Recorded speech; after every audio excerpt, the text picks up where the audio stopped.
the rule of thirds, it can make a huge difference to your photography. And in this video, I'm going to explain how.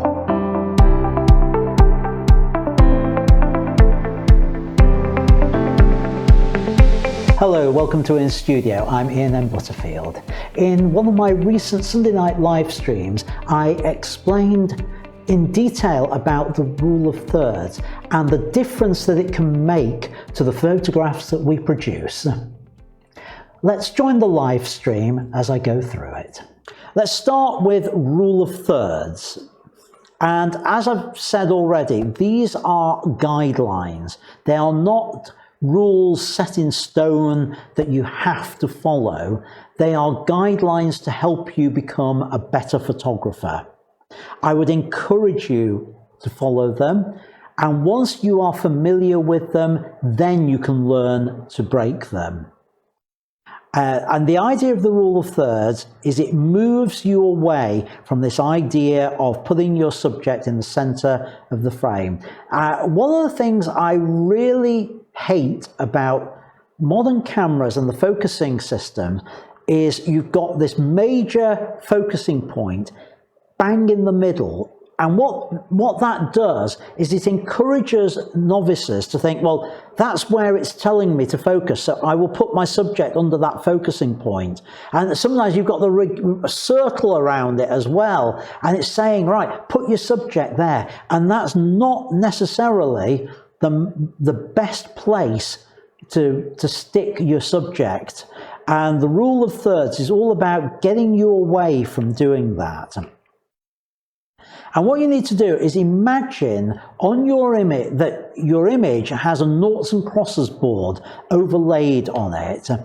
And the aim, as I'm sure you know, is to place significant elements of your image at the intersections of those lines, or along the lines.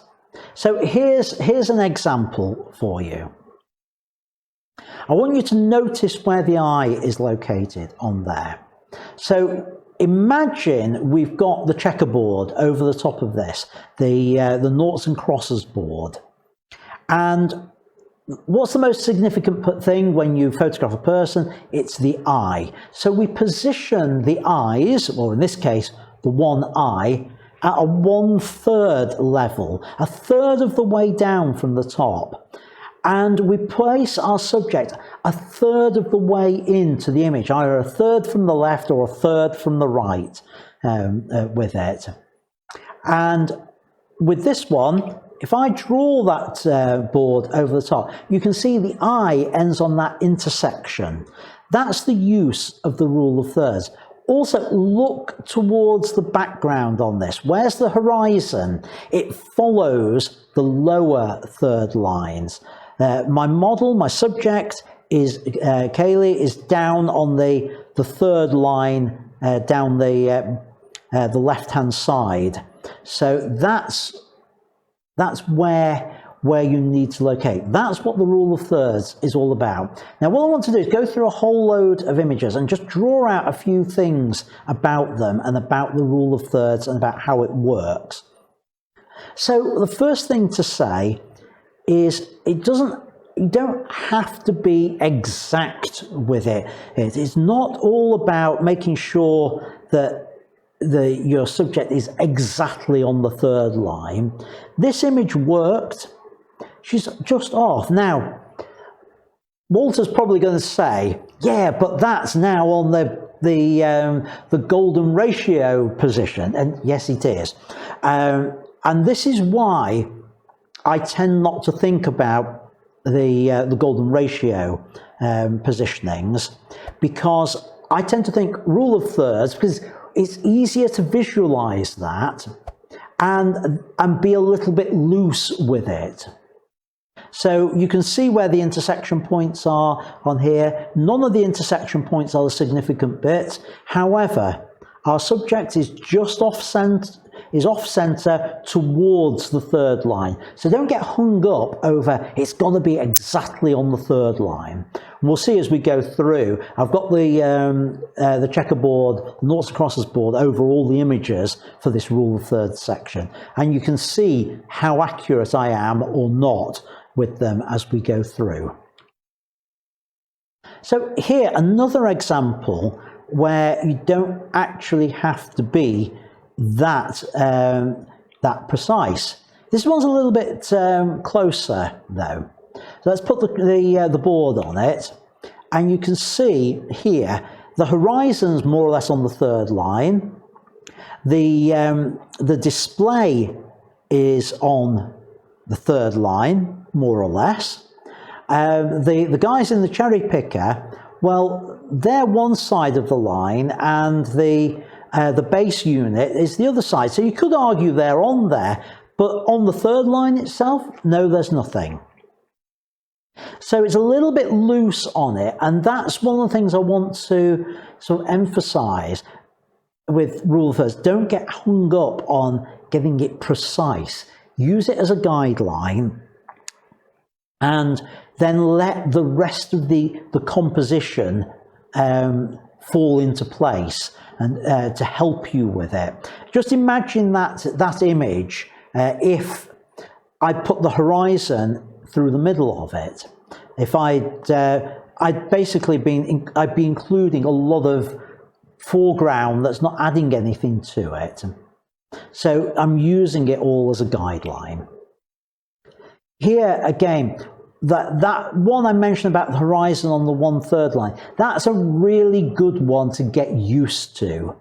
And you can see here, hopefully, yeah, almost exactly on the third line. This is Bequia in the Caribbean, and the most wonderful sunset I think I've ever seen there. So yeah, it's on the third line, but that's the only thing that's actually on the third line in there. So I've spread out the objects. I've just got one part of it on the third line. And sometimes you don't have to get hung up about having everything on third lines with it. It's just enough to get the boats, the horizon on there, without having to try and artificially get the boats on there, and it still works. Simply because we've got so many of the boats. Yes, I could have moved the camera around a bit and zoomed out a bit, and perhaps got the setting sun on the third line, but actually I don't think it would have improved the image much. The other thing to say about those horizons, we think of it as being at the lower third, and the examples up till now have all been that, but it doesn't have to be. Let's have a look at this one. Okay, it's not bang on by any means, but it's nearer the top third than the bottom third by a long way, certainly well above the midpoint. And notice the actual vertical, the left third, that goes through the middle of the mount of the hill. Where's the dip? The middle of the dip is more or less on the other third point. So as I've composed it, and did that go through my mind as I was composing it? Absolutely not. My instincts took over, and I was putting the horizon high up, and I was balancing out the hill with the valley, and balancing them out either side of the image. They've ended up approximately on the third lines. So it's just getting that into you when you're composing. Start off thinking about, can I balance things out? I've got one coming up. It's all about balance between the different parts of the rule of thirds. Again, here, it's just the arms that are on the 1/3 line. The statue's off. Again, is it on the golden ratio? I don't know, because I haven't got an overlay for it, but it's possibly more towards that. So again, it's slightly off, but it's still the rule of thirds that's into play here that's making this image work. When you have a person on a rule of thirds, and they're not looking straight at camera, have them looking into the empty space.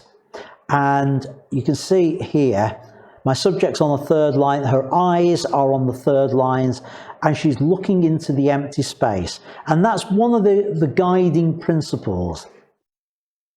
Does that mean that everyone's always got to be looking into the empty space?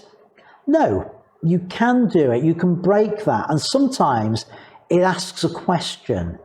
The expression on somebody's face as they might be, if she wasn't just looking up into the rain which was streaming into her face, maybe she had a look of horror on her face, then you could potentially position her nearer the frame looking out, so it asks the question, what is she horrified about?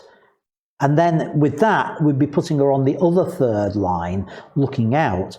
But that is a deliberate decision to do it for a particular effect.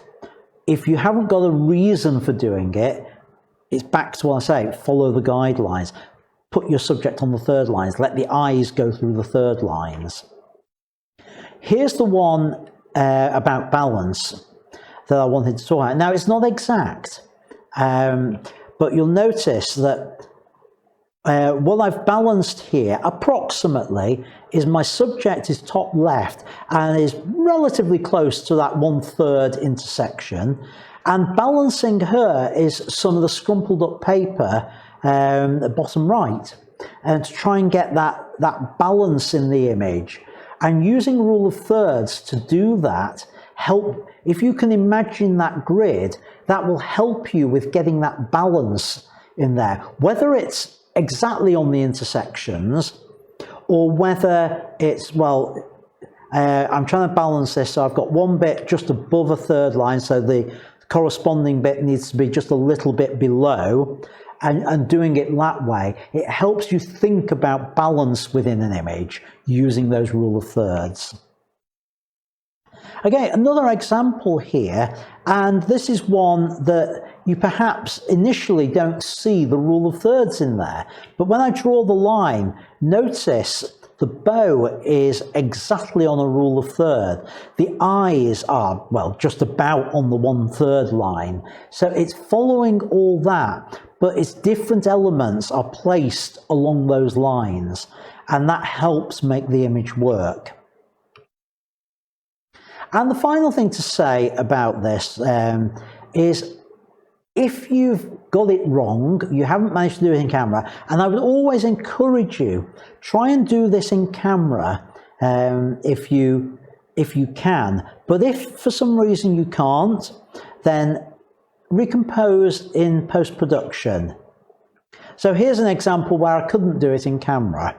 This was in the Falkland Islands, one of the penguin colonies there, and I was tracking this penguin who was running towards the camera, and I needed to keep him under my sensor, my central sensor, to be able to track him. And that meant he ended up in the middle, which is not a good place to put him. And you can see it's not a good place. So in post-production, what have I done? Well, you can see he's bang in the middle there. But with a little bit of recomposing in post-production, can you see now how, again, he's on the 1/3 vertical line, but we've got that balance as well, that his feet are below the lower line by the same amount that the head is above, creating that balance in the image with it. And so rule of thirds will help you with balancing an image when you need to balance bits. So if I'd positioned him still on that line, but with the head much closer to the top and a lot of space at the bottom, it wouldn't have been quite as balanced an image. But using the rule of thirds, you can see the necessary balance to put in there. And even with images that don't look like they're a rule of thirds image, this one doesn't, because it's at an angle. That's not a rule of thirds image, is it? But wait, until you see when I put the grid on there, and you can now see that her face is on a third line. The hand holding the spaghetti up here, approximately on the third line. The plate of spaghetti not far off the third line with that. So it is in there, but most significantly, the most significant part of the image is our subject's face, and that is on the 1/3 intersection, the strongest point of composition on there. So even with an image like that, the rule of thirds comes into play. I hope you found that explanation and the examples helpful. And if you did, why not subscribe to the channel, hit the bell icon so you get notified of future videos. Thanks for watching, and I'll see you in the next video. And until then, keep making great photos. Bye for now.